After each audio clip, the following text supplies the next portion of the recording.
Good afternoon, welcome to another dev blog. I think I've made 19 videos these in 2 weeks, and it's been a very busy period for me. So it's a few days away from Christmas. I've got some family coming round. I've got some videos scheduled. I might be able to do a few YouTube based streams, as that's a little bit easier on content. Chat to you about the tour, GGZII, see how I'm feeling. As far as I go personally, it was a great month. I got my first ever payout on Twitch as a content creator, which has never happened before. So I just wanted to say thanks to you as a community that have supported me. Whether you just watch and you're a constant viewer, whether you lurk in the Twitch channel, or you've been throwing bits or subscribing and just generally just been a great person, I hugely appreciate it. I mean that. And we reached our content goal for the past month's content. So I've reset the content goal, and as always, what I like to say is I will never ask you to do a Patreon or anything like that because I don't believe I'm consistent enough. What I will say is if you enjoyed the previous month's content and you enjoyed it and you want to support that month's content that already exists, there are links in the description to do so. What I always do is I make the content first, and then afterwards I ask you to support, because I think that's a fair way. That way you know what your donation or your support or your likes or your comments have gone towards, because I feel like that's just a healthier mindset for me. It means, right, I've done the work, now I can see if people have enjoyed it. I just think that's a much fairer way than saying subscribe to my Patreon and you might get some videos, because yeah, I'm not consistent enough to do that. So if I have made a month's content, I will say here's a link to support. Now that the advertisement's done, we can get on with the main content, the dev blog. I think this is the 7th or 8th dev blog we are working on.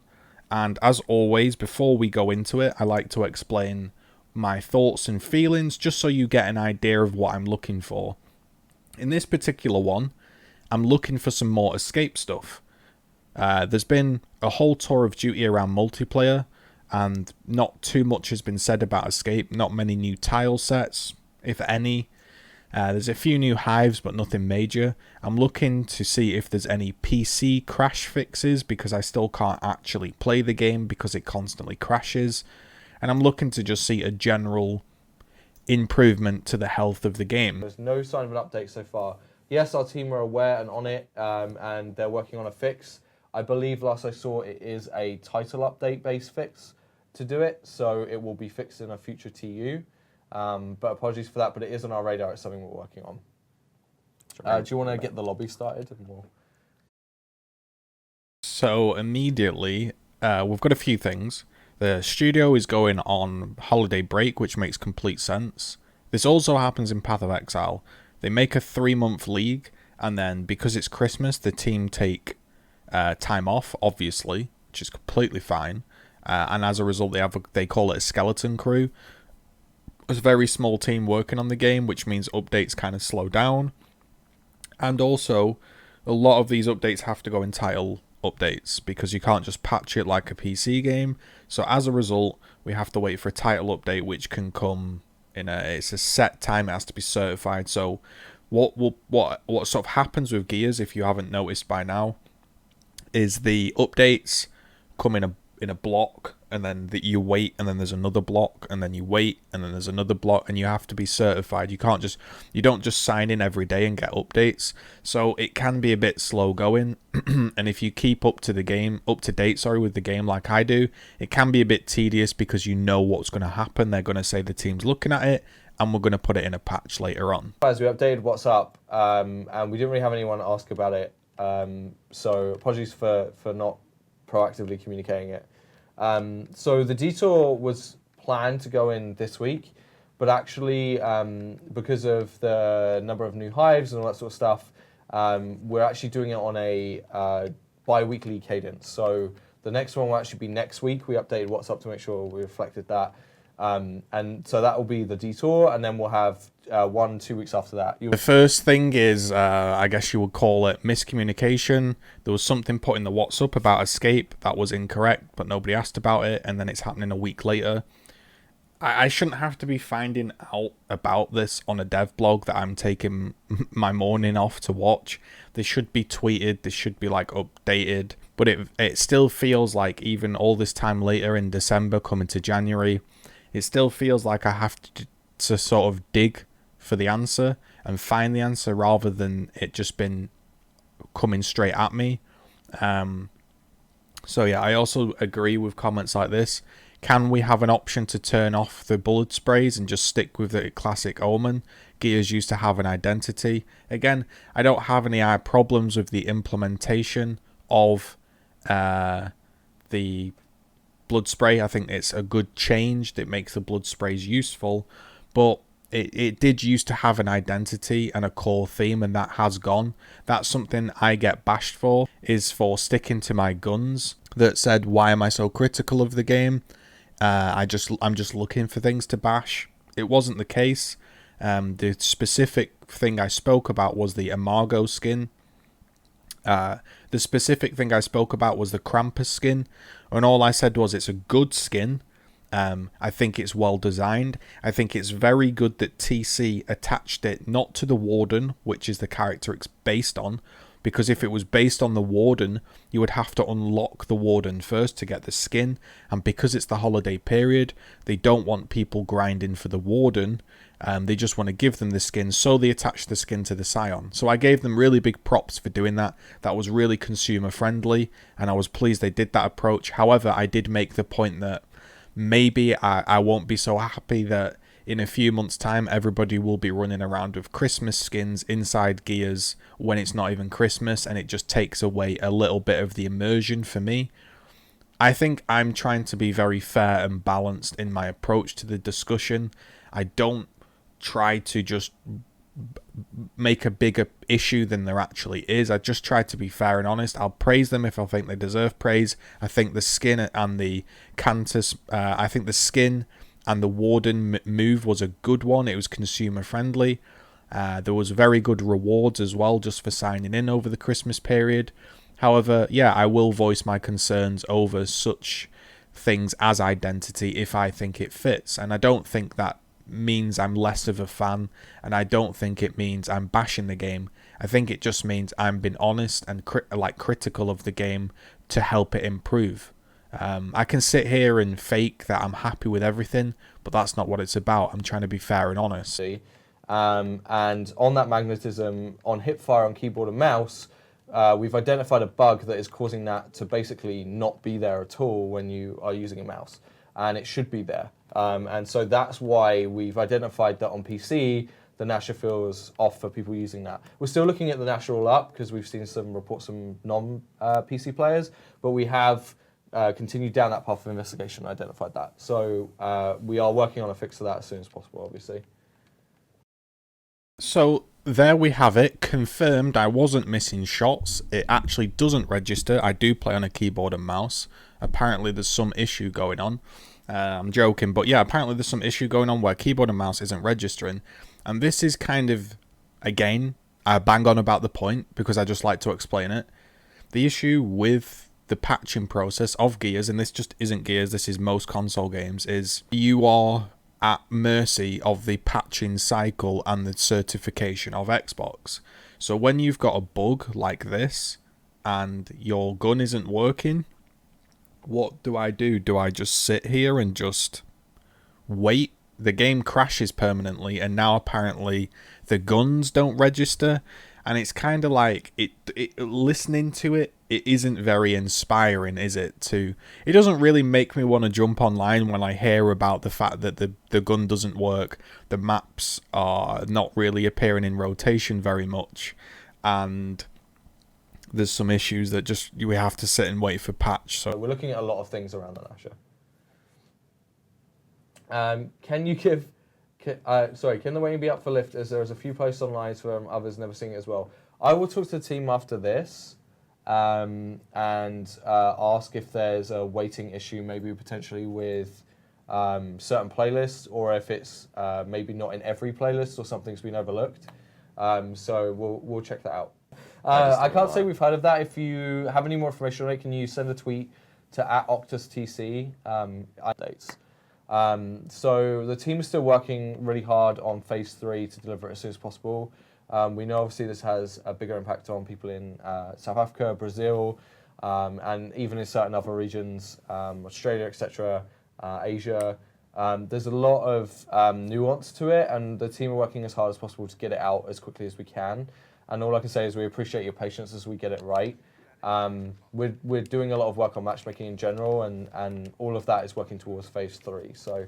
Okay, I understand things take more time than anticipated. There are bugs that happen, things that just crop up, things that get pushed up and down the board of priority. Maybe phase 3 was at the top and then some critical bug appeared and it pushed it down. I fully understand that when a developer says something, I don't hold it to absolute perfection. If he says on Tuesday there's going to be an update going out, I'm not going to absolutely berate the guy because it doesn't happen on Tuesday, because things do happen. The issue is that this is a very, very big problem. I have for example, a Twitch viewer, Ghost of Delta. I think he's from Australia. He doesn't really get to play the game at all. He's unable to play the game in really any capacity just due to ping and server issues and all of this. And yeah, Australia is a smaller region, but there are a lot of these problems with a lot of regions that are, quote, smaller, and they just can't play the game. And we are now 2020 effectively, because by the time this update goes out or the time this patch happens, we're basically 2020. And it's been almost 4 months of the game being launched, 3 to 4 months of the game being launched. And some players are still unable to really play the game in any meaningful capacity. People that will have purchased the game on the Ultimate Edition for 80 quid, maybe if it's even 100 US or Australian dollars, because I know they cost more. You know, there'll be people that have put a lot of money into this, and there was no disclaimer on the box that said, hey, listen, there's no servers for Australia, or you're gonna lag like hell. You just went to the shop and you bought the game and you thought it would work in your region. And it is kind of basically unacceptable that after all this time, this is still going on. This should be #1 priority. If people literally can't play your game, that's a massive issue. Even more so than a blood spray fix or a HUD update. You know, this is a critical piece that, you know, I'm sure a lot of people are frustrated about, and we still don't have a time or a date placed on it. It's just we're working on it and it takes time. So I don't have any good answer for you there, other than it looks like you're just going to have to wait again and again until you know when you can play the game, which just is not good. The content within Tor and also the way we distributed it doesn't mean it's perfect, but it felt like a step forward, and the sentiment we've seen online kind of seems to reflect that. And we're pretty happy with it as an improvement to address that stuff, and especially with the medals and how we did some of the content. But like, we're going to keep moving forward. Like, Tour 3 will have further improvements and all that sort of stuff, and we'll keep going. And the Tour objectives are part of that. They don't necessarily have to wait for Tour 3, but it's something that we're already kind of like reviewing based on that feedback, and we're going to see what works, what doesn't, and we're going to adjust and make changes as we go. So, long story short, yes, in not just in Tour objectives, but in everything, we're looking at that sort of experience and kind of trying to find a good middle ground of like challenges, but also not necessarily frustrating you with feeling like you are with those objectives. I will say it's very nice to see somebody that can actually play the game. We're not having to look at TC Octus play the game today. We're watching a professional former pro play the game. Very good player. You can just tell by his movement and his placement of shots. So it's nice to see some good gameplay. There is like a prime example of, I think that's like the prime example of why people are frustrated with TC. We had 3 months of the Tour 1, right? And I'm pretty sure everybody that played the Tour, every single time you got the mission, win a multiplayer game on Vaskar, win a multiplayer game on Bunker, you just thought to yourself, I have no idea when I'm going to earn this challenge, because it could happen in my very next match. It might take 30 matches, and it's only like a 1-star, 2-star thing, and I'm sure everyone was frustrated by that. So to be 3-4 months down the line and still be saying, oh, we've taken that on board on the feedback and we're going to look into it, I'm pretty sure that's been a highly contested point for a while, that these daily missions that are very difficult to get and worth a low amount of stars frustrate people. So I'm not too sure about that one, to be honest. That's an answer where I'm kind of like, really? do they not realize this is an issue, or are they just been intentionally obtuse to the point because it's sort of a higher up issue where somebody's told them, yeah, you need to make the game grindy so people buy iron? I'm just speculating here. You know, it seems strange that after 3-4 months we're still on this the toll will be fixed type of thing. Yeah, also he says that the content in the Tour of Duty 2 has improved. I think it's maybe a little bit better, but I've had so many comments that have just told me they preferred the content in Tour of Duty 1. I don't think it's as clear cut as saying, yeah, the content is definitely better in Gears Tour of Duty 2 than 1. I think it's pretty close. Gnasher fights, that like adding more depth to those Gnasher battles, right? Yeah. And that was something that you and Jim, like, is an initial concept, not what we have today, Sure, but as an initial concept we're very much behind, right? Do you want to explain a little bit about like why you feel like it's important to Gears, like the strafing kind of changes? Sure. I think when it comes to movement, there's always going to be a different movement meta. We've had so many different versions of movement across all the Gears games, obviously. So something that we want to do is we want to continue to push the limits and continue to experiment and see like what's maybe the best, movement we can get per title, right? Yeah. So, even though the movement we have right now, it might not be forever, it's something that we can experiment with and something that we're pretty happy with right now. But still listening to everyone's feedback, obviously. Yeah. And we just want it to be perfect, but we can't find what that perfect movement is without experimenting, right? Yeah, so like obviously that kind of like desire to try these things, like the team's great at listening to the multiplayer test team and like taking ideas from them, and obviously the design team are the ones who drive that. So like this came from our lead gameplay designer, I would never remember what his entire title is, but it's lead gameplay designer of some sort. Jamie McTaggart was responsible for a lot of the tuning and balancing.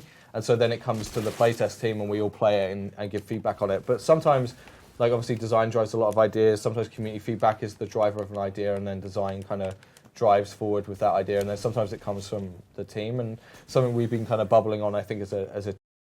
So that right there, that clip you just saw, is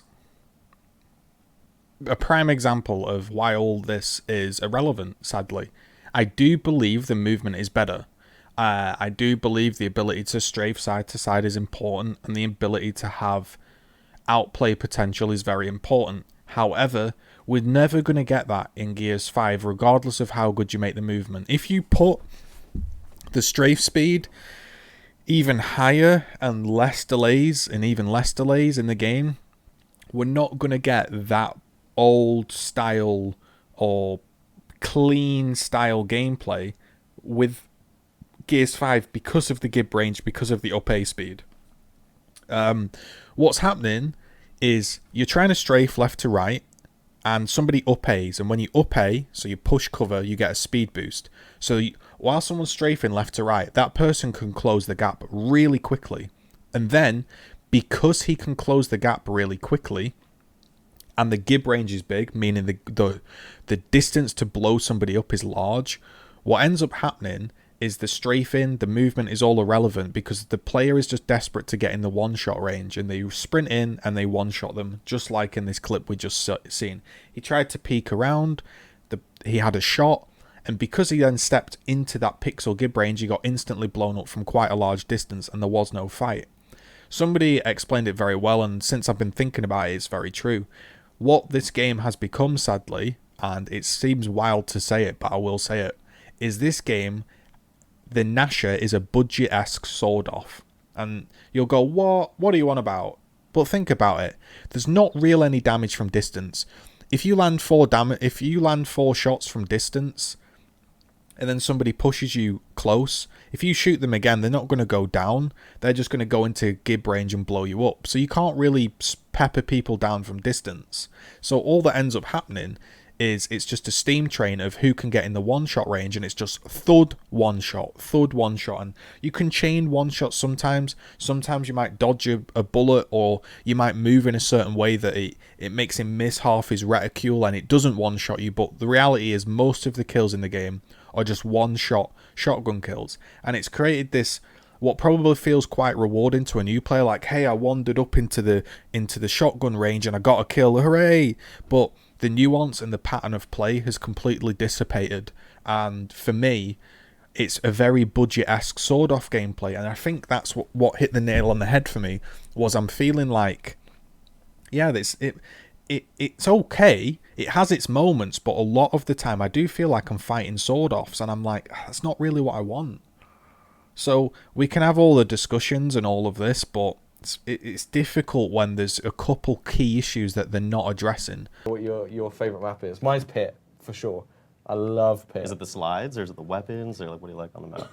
Like, it's even better. So when we were playtesting it, it was like really interesting to see people fighting over that overkill. And then when I first played it online, no one was really doing it, and I was like, oh, maybe it doesn't have the magic. I played a match on this earlier, which is the first one I won, and everyone was just piling down in there trying to get the overkill because they know how good it is. Well, it's the point of placement matches in rank now, with everyone getting dumped into bronze anyway. Yeah, it's something that we obviously the team is aware of. I don't have an answer for you right now, I'll be honest, because I came back recently. But I know the team's been talking about it, and hopefully next time on a stream I'll have more information. Am I just, I don't know, maybe I'm just very critical. Maybe I have an impossible standard that nobody can live up to. But when I just hear bugs like that, and they're just like, yeah, there are a few bugs, like, yeah, we'll fix it, yeah, and they're like major bugs and issues in the game, and the response is just, oh, I haven't been in the office in a while, so I'm going to spend all my time playing Horde and Escape. I just think to myself, like, are they really that bothered about people's problems? Honestly, I'm trying not to doubt them, but they give me every opportunity and chance to doubt them. Just not sure if this has been answered, but any word on rewards past general and tour of duty? This is regarding the stars not being useful after general rank. It's definitely something we're thinking about. I would say it's on the list. You can see my expression. The reason I'm having that reaction to that question is I've watched all the dev blogs.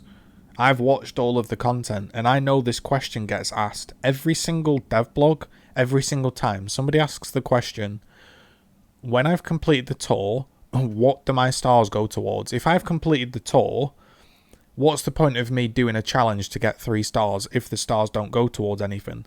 The simple question is, stars should be given good amount of XP. Then if you think you want to level up in prestige and get skins as rewards, you can do the extra content that's in the game and the extra stars and get a little bit of extra XP. Or maybe it gives you a, you know, whatever they want to come up with, a cool blood spray each time or something, right?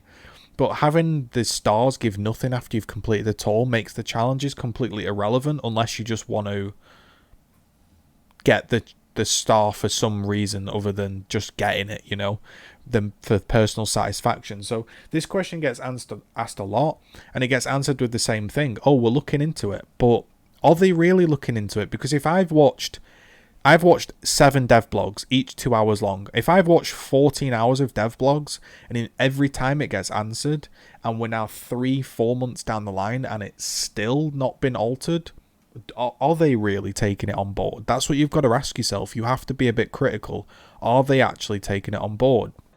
Is there a reward for completing the whole tour? You mean as in getting 100%, I'm presuming, rather than the whole tour being Blood Red Speaker? There is not. It's not an idea we're close to. The kind of reward of completing tour is you get all the content from tour. But the idea of kind of something to validate your 100% completion is a cool idea, and it's not something we're close to. I wouldn't say it's a priority for us in terms of what we're trying to do with tour and improve on tour with, but it's something we are not opposed to. So, what do you know what your favorite piece of content from this tour is, actually? If you had to pick. Let me think about it. Alright, again, gotta just admit it. I'm an honest channel. That's what I do. Listen, we're like coming into halfway into this dev blog, and honestly, it's been 40 minutes of just saying we'll pass it on to the team, we'll pass it on to the team, we're looking into it, and then the occasional little burst of, what's your favourite character? Do you like this character? What's your favourite piece of content in the tour? Oh, the new tour's great, check it out. This new skin is awesome, I can't wait to get this new skin. Because there's no real development on the team. We've got a pro player who's internally testing, but he's focused on playing and not really talking. And TC Octus is self-admitted not fully caught up because he's been on holiday, and he just seems to want to talk about like random aspects of the tour. It just doesn't seem like there's anything here. Because to me, what a dev blog should be is you've got, the reason you're hosting it is you've got something to update the community with, or a theory that you want to discuss, like, hey, we're thinking of going down this route, is this something you want? Getting some feedback. But really, what this has slowly become is just a bug submission section, where people are just submitting bug after bug after bug, and then they're passing it on to the team. Why wasn't the Kantus character included in the Operation 2 bundle? I understand it isn't coming later, but it had nice to be included, such as $20 more content for the content right away. So it's a great question, and there's a simple answer. We don't really have a way to like pre-order a character. I think if we did, we'd obviously have considered maybe we want to do like a 20, 25 or whatever, or maybe 20 even with that. Who knows? You know, when somebody says, hey, if you know the Kantus is coming out in 2020 and it's 100% coming out, then why doesn't the supporter pack also get the Kantus because it's coming out? And it's like, his response was, well, we don't know how to pre-order characters, and we also don't know how to price it. Would probably make you pay $25. I just have this internal company backed by Microsoft don't have the ability to pre-order a character. Surely that is not the case, because I'm pretty sure you could pre-order like General Ram Shadow. I'm pretty sure Ram Shadow, and then I'm pretty sure you got the skins when they unlocked. I just think that's a dodge of a question, and they just want that everybody knows that the Kantus is going to look cool. They're going to lock it behind a grind, and then some people don't want to do that grind, and then you want to pay to skip. Already there's so much grind in the game. I've got 6 characters I do want to unlock. That's 60 hours. 60 hours of gameplay. Now, if I could equip multiple totems at once, some challenges have crossover, so maybe it goes down to 30 hours. 30 hours for 6 characters. Yeah, maybe I can see myself sinking that time in. 60 hours for 6 characters, and then eventually, after you've earned them all, a new one comes out, and it's like, right, you can't even play as those characters because you've got to do challenges and stars, and like you finally unlock General Ram, and then you like play as Mac for 2 stars, execute people as Lanny, and you don't even ever get to play as General Ram.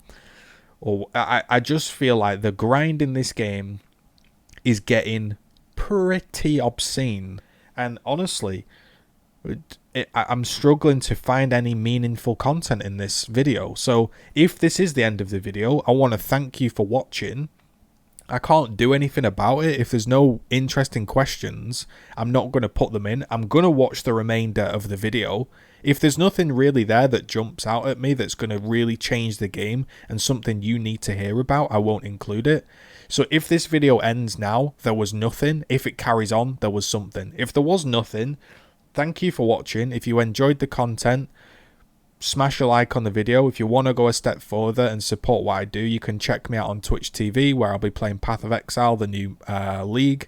You can support the content goal if you want for the last month's content we made, or just leave a comment, or just simply watching is enough. Like, honestly, every view matters, and I really do appreciate the people that tune in, because I am a niche channel.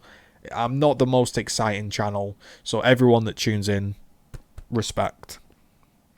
With our team since I think TU2, TU3 obviously was huge because it was our operation, so it didn't make it in. But I do believe last I saw on it, it's at least fixed in progress or fixed. So hopefully TU4. So if you want to tweet me asking the question. Yeah, that's it. That's it. I'm making the executive decision. There's nothing in here. This is so what this channel is I'll watch the dev blog. I've skimmed through the end of the dev blog. There's nothing in here. There's just nothing. So I'm not going to waste your time by filling it with 100 small mediocre bug fixes. The rest of the video is just bug fixes, occasional discussion about characters, a few little ideas here and there. Absolutely nothing major, nothing really revealed. Hive leaderboard's been bugged, some escape cards, Operation 2 content, like why does it say there's 200 unlockables when there isn't? And he's like, well, that includes scrap and supply and escape skins, they all total up. It's just not a very good dev blog. I would say this is a disappointing diary. One of the worst. Some of them have been really good. This one, I think it's devblog 7 or 8. Very, very disappointing. Didn't really see the point of it. Just an hour and 40 of just waffle, really. So there it is. If you enjoy these dev blogs and you enjoy me taking my time to cover it, smash a like on the video. Hopefully you're having a wonderful Christmas. I'm not sure how much content I'll be able to produce over the Christmas period. I'll try my best. Thanks for sticking around. Have a good one.